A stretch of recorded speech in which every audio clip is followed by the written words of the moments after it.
It's summertime, and for Hollywood that means box office Christmas, as they wake the would-be blockbusters made during the winter from hibernation and release them to theaters. Let's spend a few moments considering the potential hits and the obvious The first movie weekend of the month kicks off with Fox Searchlight, bringing us a sequel to the sci-fi horror extravaganza Night Watch, which apparently broke all sorts of box office records in Russia and made like $20 here in the United States. It centers on a war between the eternal forces of light and dark. If you love vampires and still can't get enough of the 1999 Matrix bullet time effects, then make an effort to find a theater that's playing this limited release Day Watch. Picture House answers the question, what would the movie love child of Rocky and Bend It Like Beckham look like? Something like this. A girl fights to prove that women can play soccer. Get ready for training montages and naysayers becoming believers in Gracie.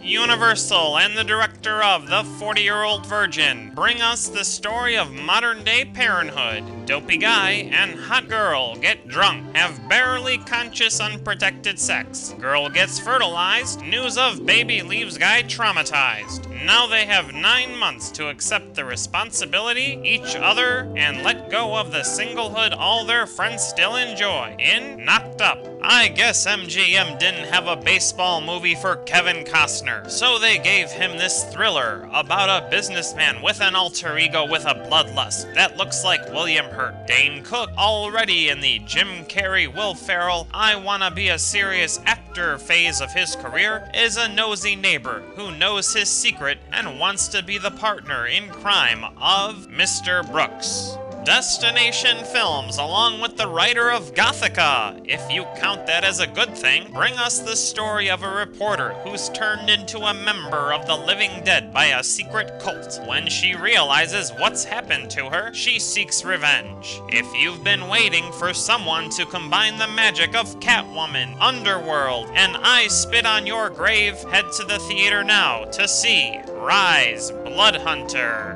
The following weekend has Lionsgate bringing us more torture porn. Wondering if you're totally desensitized? Find out by watching college girls get mutilated by sadists from an ex-communist country in Hostel Part II.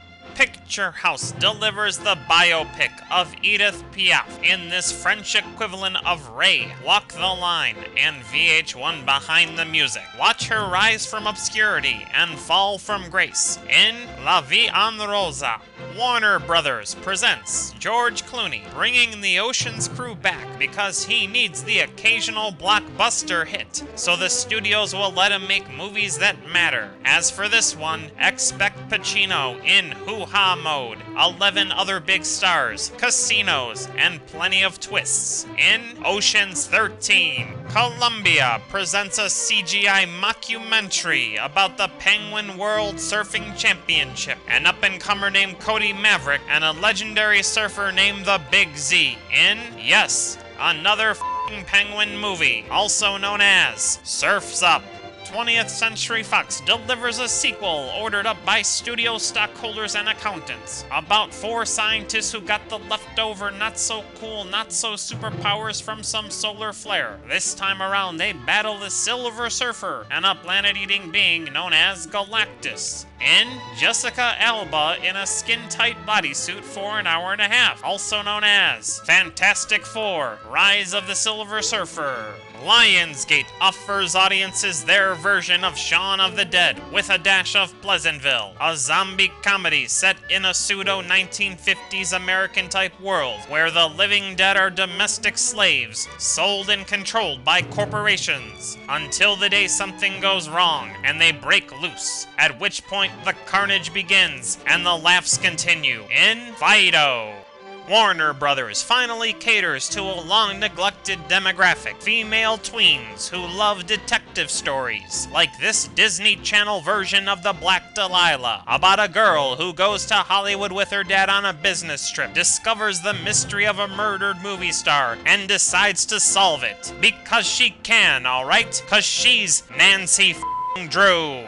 The 4th movie weekend of this month starts with, holy sh**, there's still like 12 more movies coming out. I don't know about you, but I totally have to use the bathroom. You too? Great. Let's take a break and meet back here to discuss the rest of the coming attractions for June 2007. Until then, choose your movies wisely, cause in the long run, Hollywood gives audiences more of what they pay for. And as always, long live good movies.